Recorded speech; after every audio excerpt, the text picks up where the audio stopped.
गुजरात से नुमाइंदे खसूसी हाफिज मोहम्मद जुबैर के मुताबिक थाना सिटी लाला मूसा पुलिस की मनशियात फरोशों के खिलाफ कार्रवाई, 2 मुल्जिमान गिरफ्तार, 188 बोतल शराब बरामद।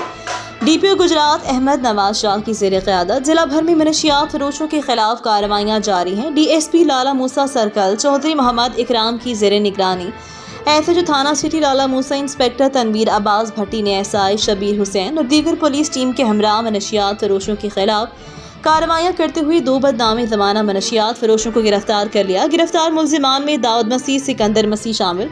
मुल्जिमान के कब्जे से मजमूई तौर पर 188 बोतल शराब बरामद कर ली गई। मुल्जिमान के खिलाफ अलग अलग मुकदमात दर्ज करके मजीद तफ्तीश का आगाज कर दिया गया।